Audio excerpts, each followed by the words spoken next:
안녕하십니까. 황태순 TV의 황태순입니다. 2021년 6월 17일 목요일 아침입니다.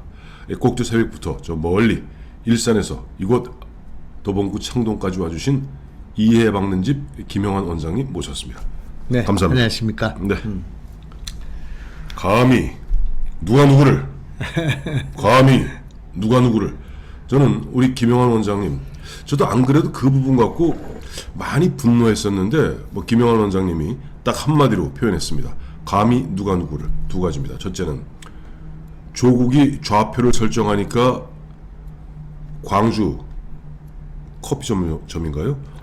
박살이 나고 있고, 또 하나 문재인 대통령을 향해서 24자 두 차례에 걸쳐 24자에 걸쳐서 비난성 발언을 했다는 육군 상병에게 실형이 떨어졌습니다. 감히 누가 누구를. 비난성 발언이 아니라 댓글. 댓글. 네. 그 댓글은 잠깐만 원장님, 문재인 대통령이 문재인 씨 시절에, 그러니까 자기네 당 경선 때 안희정 당시 후보 등이 막 화를 냈잖아요. 댓글 좀 그만 달게 하라고. 그때 뭐라고 그랬죠? 양념이다. 근데 대통령 되더니 양념을 안 드시나 봐. 자, 하나 짚어주시죠. 예. 우선 이게 표현의 자유, 예. 그다음에 사상의 자유, 언론의 자유, 이거와 관련되고 네. 헌법에 나와 있는 거죠. 네. 우리나라가 이제 북한하고도 다르고 또 다른 전제 국가 또는 독재를 하는 나라와 다른 것은 이제 자유가 있다는 거죠. 그렇죠. 그런 이제 표현의 자유가 있다는 거죠. 네. 이제 그분이 그 욕을 한 것 또는 뭐 그런 행위, 뭐 이거에 대해서 동의하든 안 하든 이제 우리가 이제 그런 행위를 하는 것에 대해서 제한을 두지 말아야 된다. 0.1% 아니 0.01% 제한을 두지 말아야 된다. 그건 우리 국가가 존립해야 되는 이유라고 생각합니다. 맞습니다. 자유, 말의 자유를 확보하는 거, 이것이 이제 민주주의인데 그것이 지금 그 민주화 운동권 586이라고 하는 그분들이 집권하고 또 문재인 대통령이 이제 그런 걸 가지고 또 전직 대통령을 탄핵하고 뭐 처벌하고 이런 사람들이 민주주의 문제에 있어서 이렇게 또 이렇게 규제를 하고 또 그런 제한을 둔다는 것은 있을 수 없는 일이다 이렇게 생각해서 이런 문제가 지적될 때는 나는 그런 행위에 대해서는 동의하지 않는다. 그러나 그것을 처벌하는 그런 제도, 그런 관행 이런 거에 대해서는 우리가 그 저항한다. 용서할 수 없다.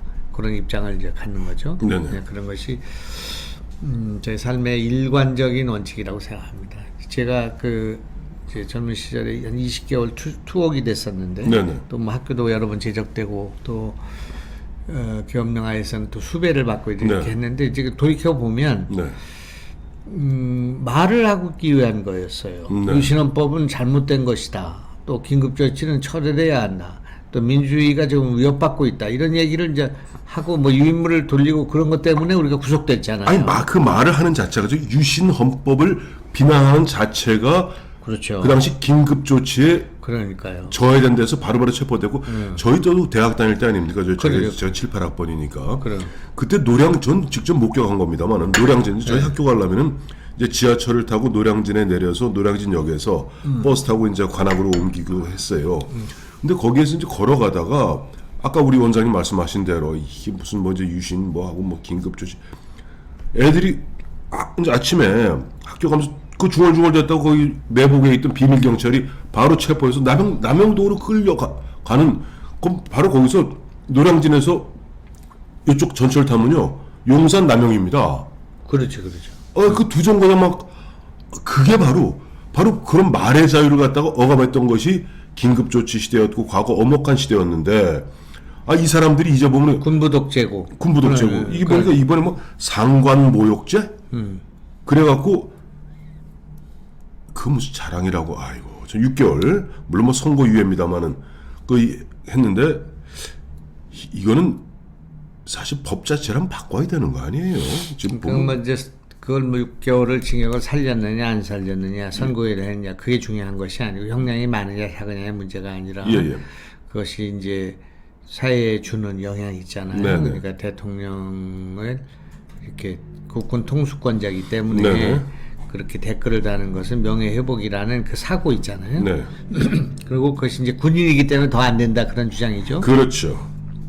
근데 이분은 이제 군인이기 전에 이제 대한민국 국민이잖아요. 네네. 그렇죠? 그러니까 국민은 그런 권리를 제한받을 수 있다. 또는 이제 국군 통수권자이기 때문에 대통령은 이제 그렇게 보호받아야 된다. 이런 그 주장은 잘못된 거죠. 네네. 그렇기 때문에 그런 식으로 하면 이제 그분들뿐만 아니라 이제 황태순 선생님 먼저 구속되거나 뭐 처벌받아야 되죠. 왜냐하면 문재인 대통령 비난하거나 비판했다고. 저는 좀 군인이 아닌데요. 그래도 지난번에는 이제 민간인이 뭐 34세 젊은이 네, 그렇게 해가지고 친고죄입니다. 친고죄이기 때문에 이제 그 청와대가 이제 그런 여론에 네. 이 빗발치니까 이제 발을 빼지 않았습니까? 그런 거기 때문에 네. 이거는 우리 사회의 그 정체성이라고 할까? 네. 대한민국 민주공화국이다. 헌법 1조 1항이 그렇죠. 민주공화국의 민주라는 것은 결국은 이제 국민 주권이면서 동시에 자유, 자유민주주의라는 것이 우리 사회를 그 버텨주는 그런 우리 나라의 근간이기 때문에 그런 자유를 억압하는 거는 꼭 문재인 대통령이 아니라도 또 누구라도 그건 우리 용납해서는 안 된다고 생각하고 잘못된 판결이 아닌가. 그러니까 이 판결을 바로잡기 위해서 과거에도 있었다고 그래요. 이명박 때도 있었고 박근혜 때도 있었답니다. 그래서 이 최근에도 보니까 그 이번에 저 공군 여중사 그 여중사 문제 갖고 이제 그 군 특유의 관할권이라는 문제가 있지 않습니까?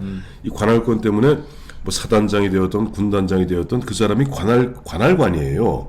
이것이 잘못된 것이다. 이거는 과거 뭐 예를 들어 전시에 사실 준 전시 상황에서 이 군 사령관 각 사령관들에게 관할권이라는 걸 줘서 그것이 어떻게 보면 검사와 판사 그리고 최종적으로 결정하는 관할관 그런 흐름 속에서 예를 들어서 상관 모욕죄니 이런 것들 그 말이 됩니까? 아니 대한민국 55만 군인이 자기 어떤 55만 군인은 내가 있는 동안에는 찍소리 못하게 보고 이 말이 안 되는 거기 때문에 언젠가 바꿔야 된다고 봐요. 그러면 그리고 이제 김수영이라는 시 오늘 제가 이제 글에다 썼습니다만은 원래 시인이시지 않습니까? 네, 이제 김수영이라는 시인이 이제 북한군이 내려와가지고 여기서 이제 잡아갔습니다. 북한군으로 그래서 이제 의용군 비슷하게 끌려갔다가 이제 풀려난 분인데 그 거제도 포로수용소인가요? 거기서 이제 석방이 돼가지고 나온 분이죠. 그러니까 이제 굉장히 그 자유의 문제 이런 문제에 대해서 이제 관심 많았던 분인데 그분이 그 김일성 만세라는 시를 썼어요. 김일성 만세.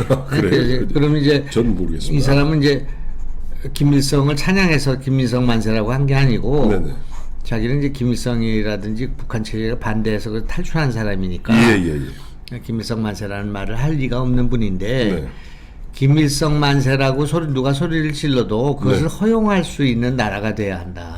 우리 사회가. 그러니까 이제 그래서 그게 이제 미발표 6호에 있어요. 그러니까 이제 그래서 이제 그걸 발표는 못했던 시인데 김일성 만세라는 것은 김일성 만세라고 불러도 우리가 그것을 허용할 수 있는 거 사회주의 뭐 공산주의도 허용하는 그런 저 일본이나 뭐 다른 저 자유민주주의 국가에서 허용하지 않습니까? 일본 같은 경우 공산당이 있습니다. 우리는 공산당 반대하고 그 김일성 만세를 반대하지만 이제 그런 것까지 허용할 수 있는 사상의 자유.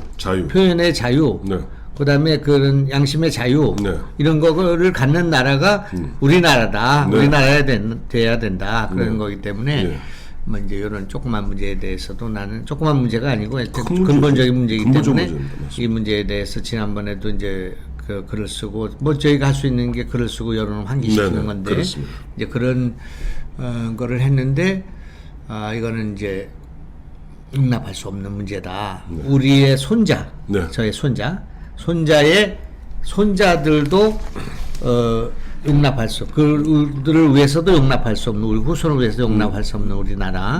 우리가 조금 더 경제적으로 부강하거나 또는 좀 더 풍족하지 못한 나라가 될지라도 우리가 자유가 있기 때문에 그렇기 때문에 우리 대한민국이고 자유스러운 나라에서 우리 아이들이 자라야 되고 그렇게 자라가지고 그 아이들이 더 창조적인 아이들로 세계에 기여하고 네. 그런 세계 시민을 살아야 된다는 생각에서 우리의 역할은 그런 그 잘못된 제한을 두려고 하는 뭐 감히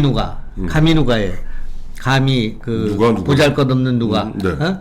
감히 우리 대통령 같은 사람을 이런 그 성욕이 없어져야 된다. 네네. 그게 그런 어떠한 제한도 없는 그런 자유로운 나라를 만들어야 한다. 뭐 네. 무궁무진과 가지고 명예를 훼손한다든지 뭐 사실을 왜곡한다. 그건 안 되겠지만 그렇죠. 뭐 정당한 비판과 어느 정도의 비판은 다 허용되는 그런 나라가 돼야 된다. 또 실제로 그런 나라가 됐지 않습니까? 이제 그렇죠. 됐는데 그것이 자꾸 이제 과거로 돌아가거나 그 전통적인 사고로 이제 돌아가는 그런 습성이 있기 때문에 네네. 그건 우리가 반대하는 거죠. 네. 이제 여기에 이제 오늘 제가 시도한 것은 어제 있었던 두 가지 사건을 한 가지 잣대로 묶었단 말이에요. 네네. 하나는 이제 군인의 그 댓글이 표현의 자유의 문제다. 예, 그런 거고 또 조국이 광주에서 그 카페 주인이 한 그 여러 가지 소득주도 성장을 포함해서 52시간제 문제 또 네네. 정부의 그 과도한 네.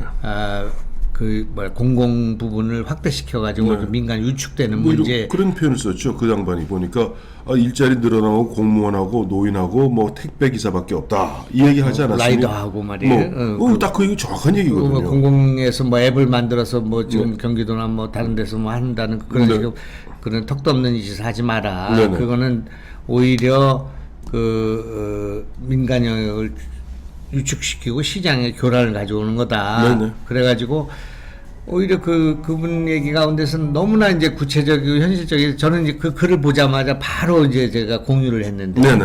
그 내용은 야 내가 이렇게 정치를 한답시고 또 뭐 여러 가지 그 정부의 정책에 대해서 비판도 하고 네. 다 그랬는데 이것이 구체적으로 소상공인들한테는 어떻게 작용되고 네네. 있고 어떤 고통을 줬고 네. 어떤 문제로 왜곡되었고 이런 네. 문제들에 대해서 이렇게 생생한 글을 쓸 수 있다는 것에 대해서 굉장히 충격을 받았습니다. 저는. 하긴 그렇죠. 뭐 원장님이 보면은 뭐 국회의원도 그다음에 장관도 또 지금 뭐 치과 사실 의사는 대한민국에서 직업 중에서 제일 좋은 직업 아닙니까? 그러니 어떻게 보면 일반 아까 말씀하셨던 것이 일반 소상공인들 시장에 장삼 이사같이 좌판을 깔아놓고 다 조그만 데서 그저 하루 벌어 하루 먹고 사는 사람들의 그 생생한 목소리는 사실 깜짝 놀라셨죠. 뭐 거기서 느끼는 거를 이제 단편적으로는 되게 다 느낀 내용이에요. 네네, 저는 이제 네. 우리 이제 아이들이 그 창업을 했는데 네네. 창업을 했다가 이제 실패도 하고 어려움을 겪고 그런 이제 최저임금제 같은 게 이제 임금이 올라가니까 네네. 백화점에 납품해 가지고 뭐 이렇게 이제 쿠키를 뭐 생산하는 그런 일을 했는데 예, 유기농 쿠키죠. 네, 예. 그런데 이제 아이고 그 이제 물건을 파는 아주머니들을 3명 정도 써야 되는데 그 인건비가 나오질 않는 거예요. 팔려가지고는. 네네. 그러니까 이제 퇴각을 했어요. 네네. 공장도 폐쇄를 했고 네네. 뭐 이렇게 이제 했는데 그런 최저임금이라는 게 이렇게 이제 어려움이 있구나. 52시간제가 이제 최근에 이제 중소기업에 적용되는 거 아닙니까? 10월부터인가요? 그렇죠, 그렇죠. 그러면 아마 엄청난 또 여러 가지 부작용이라고 할까 어려움이 있을 건데. 근데 그건 이제 강행하겠다는 거 아니에요. 지금 그렇죠. 집권 좀 정부 여당에서는 그 문제가 있음에도 불구하고 왜냐하니까 문재인 대통령이 소득주도 성장 정책의 핵심은 두 가지 아닙니까? 최저임금의 인상 그리고 52시간제 정착입니다. 그걸 강행하겠다는 거예요. 이렇게 부작용이 많이 났음에도 불구하고 그 부작용 모두를 갖다 코로나 때문이라고 거기다 턱 떠넘긴 다음에 이번에 왜 문재인 대통령이 처음에 소득주도 성장 정책을 도입할 때 뭐라고 그랬습니까? 세계적으로 족보가 있는 정책이라고 그랬어요. ILO에서도 마이너한 몇몇 학자들이 얘기했던 건데 그것이 뭐 세계적으로 족보가 있는 정책이라 그러면서 문재인 대통령 임기 이제 9개월, 10개월밖에 안 남지 않았습니까?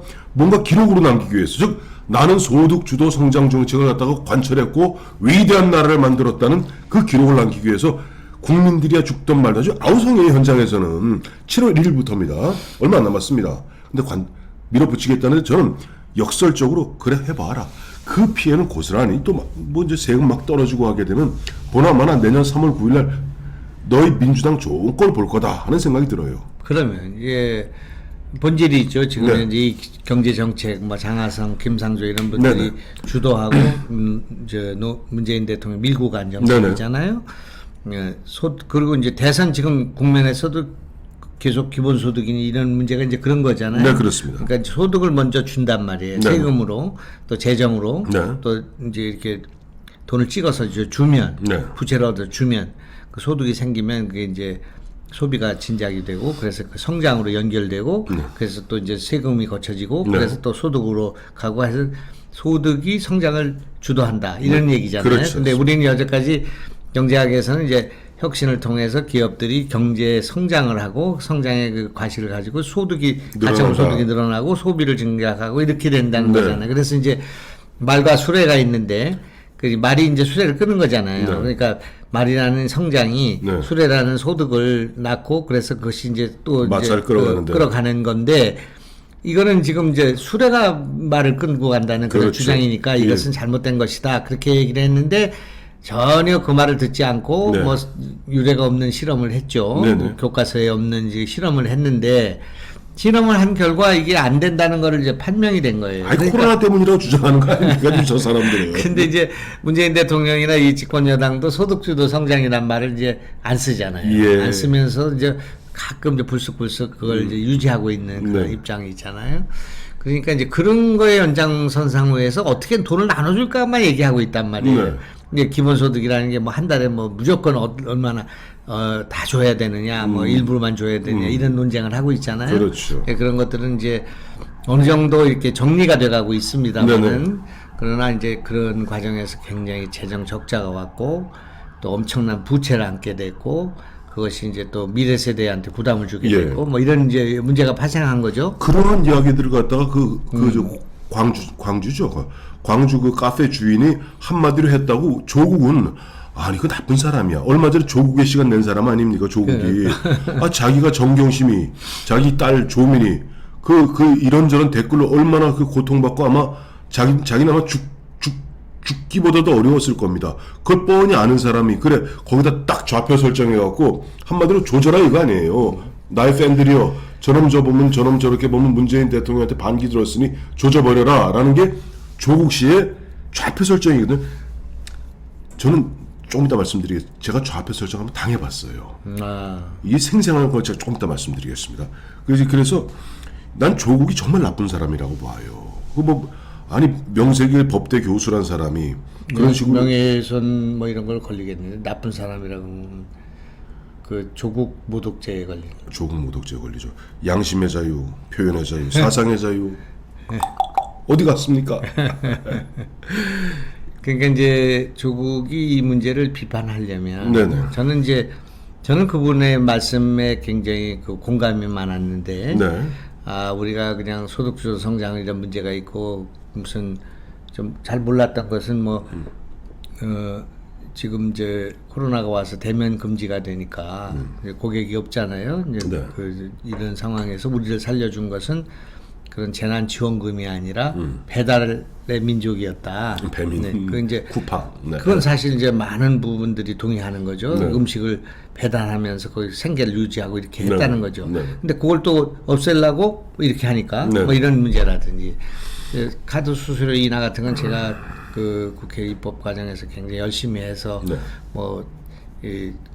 그 카드 수수료 인하시켰는데 네.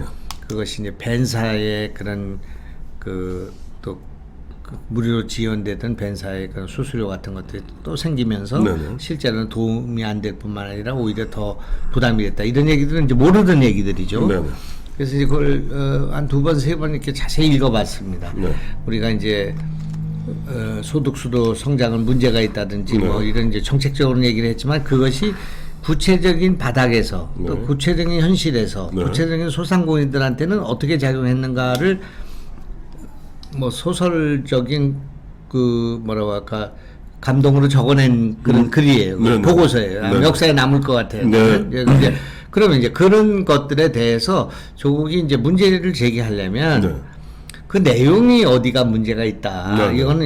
그건 그 사실 왜곡이 있고 또 당연하지 생각하지 않는 사람도 있고 뭐 이렇게 이제 할 수가 있는데 너 일베지. 너 일베지. 너 그 저 보수 그놈들하고 저 적폐하고 한 통속이지. 너 예전에도 문재인 대통령이 그런 부분에 반대했잖아. 이런 것을 갖다가 딱 캡처해서 딱 좌표를 설정해 놓으니까 조국과 조국을 또 따르는 사람이 사실 문재인을 따르는 사람 더 많습니다. 그 사람 입장에서 아싸 우리의 그 조국님께서 좌표를 설정하셨다. 저놈 죽여라 이렇게 된 겁니다. 그게 민주주의에 위배된다 그런 얘기예요. 맞습니다. 조국을 지지하지만 네. 조국이 그렇게 좌표를 설정한 것에 대해서는 우리는 반대다든지 예. 조국이 그렇게 좌표를 설정했지만 네. 그 사람의 그런 생각이 그가 과거에 어떤 그 경로나 자격을 갖고 있더라도 네. 그가 지금 하는 얘기가 옳다든지 그르다든지 네. 이렇게 이제 지적을 하는 그런 사람이 이성적인 거잖아요. 네. 이제 그런데 조국이 가서 공격하라면 공격하고 빠지라면 빠지는 그런 네. 모르모토 내지는 무슨 하수인 같은 네네. 그런 일을 해서야 이 나라가 그 민주주의 나라가 할 수 있겠나. 국민들의 그런 이성의 힘이라고 할까 합리적인 사고라고 할까 이런 것들이 네. 참 목매하구나. 네. 목매한 사람들이 있구나. 이런 생각을 가질 수 있잖아요. 예. 그러니까 이제 그런데 이제 말을 공격하는 것이 아니라 말의 내용을 공격하는 것이 아니라 말하는 사람의 신뢰를 떨어뜨리는 거예요. 그 특기들입니다. 그 사람들이. 덮어씌우는 거예요. 맞습니다. 그러니까 모 정치인은 우리나라에 있는 유력 정치인은 어떤 분은 말을 하고 자기를 비판하는 사람은 정신병자로 본단 말이에요. 뭐 이재명이라고 얘기하시죠. 정신병원에 집어넣는단 말이에요. 자기 형이 그러니까, 넣으려 했죠. 그런 것들이 네. 이제 이를테면 황태순 선생님이 막 좋은 얘기, 쓴소리 많이 하는데 늘 자기한테 비판적인 얘기를 해. 나한테. 황태순 그 사람은 내가 듣기로는 정신적으로 좀 이상한 사람이래. 정서가 불안하대. 네, 그러면서 네. 처음에 이제 그렇게 생각해요. 뭐 조울증이고 허언증이고 그다음에 이 사람은 뭐 안정제 먹고 산대 뭐 등등. 네. 이렇게 해서 이제 황태순의 얘기에 신뢰를 떨어뜨리는 거예요. 네. 이제 그런 게 잘못된 거죠. 그 사람 일베래. 네, 일베래. 그다음에 그 사람 국민의힘 당원이래. 네. 그러니까 이제 소상공인으로 얘기한 거잖아요. 네네. 근데 그분이 광주 분인데 국민의힘에 입당한 적도 없을 건데 네네. 입당했어도 문제가 없는 거죠. 예전에 그게, 유시민당인가 입당한 적이 있었대요. 그렇죠. 그러니까 이제 그분이 이제 발끈해가지고 이제 나는 어떤 경력이다. 그러면서 교국 거기에다가 올렸나 봐 또. 그래서 당신들이 그러니까 내 손가락을 한번 보여주겠다 이렇게 했는 모양이야. 네네. 그리고 보니까 전남대학교를 다녔더라고요. 65학번인가 그렇더라고요. 그러니까 65년생. 65 그러니까 8학번 중. 그러니까 그때 이제 민주화 운동의 그 세례를 받은 분이에요. 그분도. 네. 그리고 이제 문제의식도 있고 상당히 해박하잖아요. 지금 얘기를 보면 정확하게 썼고. 네네. 이제 그러니까 그런 태도는 그것이 이제 민주주의에 역행하는 거다 그런 얘기예요. 그리고 좌표를 설정한다는 게 무슨 좌표라는 게 무슨 길을 잃었을 때 무슨 나침반을 가지고 무슨 조난당한 사람들이 길을 찾을 때 쓰는 거지. 네. 아니면 우리의 목표를 설정해서 어디로 가자든지 그럴 때 쓰는 거지. 이렇게 남들을 박해하는데 남들한테 문자 폭탄을 보내는데 그렇게 해가지고 정치적으로 이렇게 압력을 가하는데 쓰는 것을 끄는 그 좌표란 말 자체를 좀 오염시키는 일이라고 생각합니다. 그래서 겨우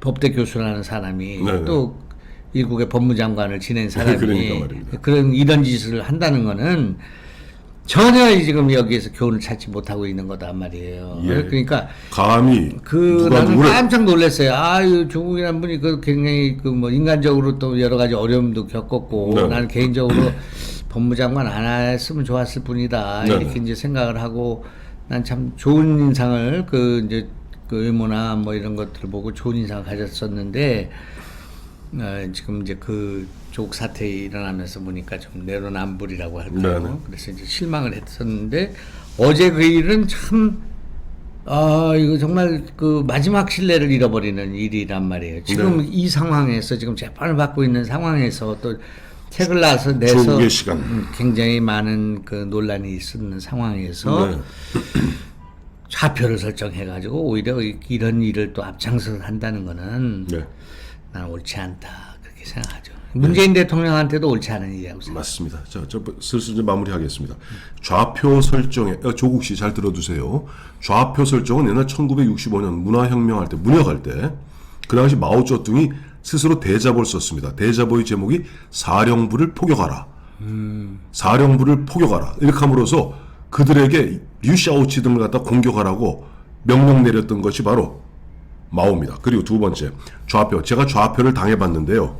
2015년 그 당시 백남기, 그 백남기 씨가 이제 그때 이제 물폭탄 맞았던 그 사건 있지 않습니까? 예. 그때 제가 뭐 그때 채널 A에 나가서 그때 이제 신주호 전 의원하고 저하고 그다음에 저 상대방에는 뭐 박지훈 변호사, 또 민병욱 씨가 이제 넷이 토론하는 가운데 이런 식으로 청와대에 밀고 들어가면 이 대통령 부재 중에 결국 정부에서는 위수령을 검토할 수밖에 없다. 네. 그 얘기했다고 그날은 문제가 안 되더라고요. 이틀 3일 지나더니 한겨레에서 인터넷판으로 제 기사를 갖다 처음에 드라이하게 적으니까 바로 오영식 당시 민주당 홍보대책위원장이 성명을 내더라고요. 황태순을 영구 퇴출시켜라. 그때부터 모든 방송사에 온갖 압박을 다해서 저를 갖다 일주일 동안 영구 퇴출시켰습니다.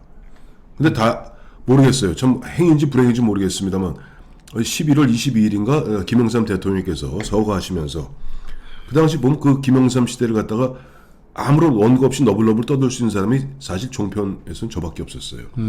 울며 겨자 먹기로 저를 복귀시켰고 제가 위수령 얘기하는 바람에 문재인 대통령이 집권하자마자 제일 먼저 없앤 것이 위수령입니다. 그래서 계엄령하고 위수령이 좀 다른데요. 어쨌든 황태순 지금도 위수령 남았는데 저 그런 식으로 좌표 설정하지 마세요. 여러분들이 만약 그 위수령이니 계엄령이니 다 필요에 의해서 만들어놓은 제도거든요. 근데 앞서 말씀하신 대로 진짜 뭐 김일성 만세, 김수영 씨 갑자기 전 문재인 대통령과 박원순 돌아가신 박원순 시장을 갖다 생각하게 돼요. 이 두 양반이 한 얘기 있지 않습니까? 광화문 광장에서 김일성 만세를 불러도 처벌받지 아니하는 것이 진정한 민주주의다. 그런 얘기를 했습니까? 유명한 얘기입니다. 박원순 변호사와 참여연대 박원순 변호사와 문재인 변호사가 똑같이 이 얘기가 저는 앞서 우리 원장님 말씀 김수영의 시에서 차용한 거죠. 차용한 거네요. 내가 전 몰랐는데 그래서 딱 정확한 워딩이 광화문 광장에서 김일성 만세를 불러도 처벌받지 아니하는 그런 그때 이 두 사람 문재인 변호사나 박원순 변호사 공이다. 야당 시절입니다. 처벌받지 아니하는 것이 진정한 민주주의 국가다라고 얘기했는데 정말 이러시면 안 됩니다. 그러면 이제 그 김수영의 시 폭포라는 시가 있어요. 네네. 물이 이제 수직으로 떨어지는 거죠. 네네. 그걸 묘사를 했는데 네. 우리가 하는 일은 소리를 내는 일이에요. 사람이 산다는 일은 소리를 내는 일. 네. 소리를 내는 일이다. 근데 고든 소리를 내는 것이다. 바른 소리 있잖아요. 네네. 똑바로 떨어지는 음성 네. 내는 소리, 그 고든 소리야. 근데 그 고든 소리는 또 다른 고든 소리를 부른다 이거죠. 네네. 우리 사회에 그런 고든 소리가 많은 황태순 선생님의 고든 소리, 네. 또 김영환의 고든 소리, 네. 또 그걸 들으면서 우리하고 생각은 다르지만 네. 그 소리를 존중하는 사회를 만드는 거, 네. 이것이 이제 우리의 앞으로의 그 희망이고 네. 미래다, 그렇게 말할 수 있을 것 같습니다. 그렇습니다. 자, 영환도사 고든 소리. 영환도사의 소리는 늘 고든 소리입니다. 또 적중률이 대단합니다. 지지난주인가요? 나오셔갖고 추미애 조만간 곧 6월 중에 대선 출마 선언할 거라 그랬는데 지금 임박했습니다. 자, 우리 영환도사님 감사합니다. 네.